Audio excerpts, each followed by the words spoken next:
Hello, this is Joe Pryor, the virtual real estate team in Oklahoma, and I want to talk a little bit about our Tulsa market. And our Tulsa market, I've talked about this in the previous months, everything that's going on, the $1.1 billion solar panel factory that's being built by an Italian company in Tulsa, the, $4 billion or whatever it's going to be, entertainment area that's being built by Grand Lake.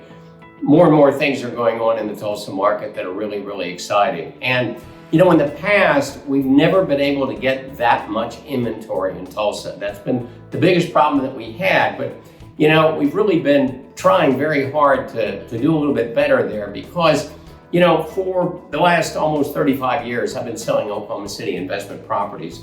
And Tulsa has been one of those cities kind of, off the radar. Oklahoma City's been the main focus. It's the state capital. It's a little bit bigger, but as I've said before, Tulsa now has surpassed in the metro area 1 billion people. And the one thing that I do like about it is that it's a bit underserved for new construction investment property.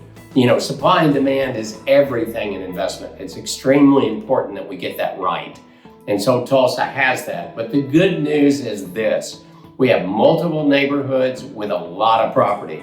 And these properties start at about $220,000 for new construction, 3 and 4 bedroom homes, incredibly well built, outstanding warranties, great school systems. So, the thing about Tulsa is if you've already bought in Oklahoma City, it's a great way to expand your inventory out of the Oklahoma City market, getting into a new market, but getting all the advantages of the Oklahoma economy, the 17% below the cost of living in both the Oklahoma City and Tulsa markets, makes it where, people don't have to spend a ton of money on a lot of things and they can afford these rents. Rents are going up, and that's another positive feature. Now, at the end of the year, in the fourth quarter, just like I said in Oklahoma City, there are deals that are out there. This is why more inventory is coming to us. It's why special closing cost allowances are coming to us. There's going to be some lenders that you're going to need to use in order to do this, but it's going to allow you to make an outstanding deal. Now, another thing, and I should have said this probably in Oklahoma City, but I'm going to say this in Tulsa, and I hope you listen to the other one too. But, one of the things we ask our property managers to do in the fourth quarter is not do a 12-month lease. Normally, people associate the spring and the summer with the best time to lease a property, and to a great extent, that's true.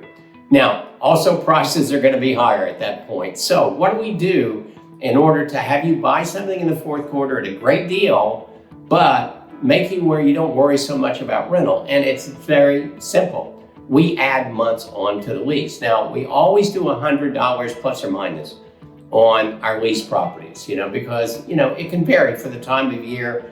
Sometimes things are stronger than others. Sometimes it's hard to predict, but we may go down $100 on the rent, which is still good, but in order to do that, they have to add, say, another 4 months in November onto the lease.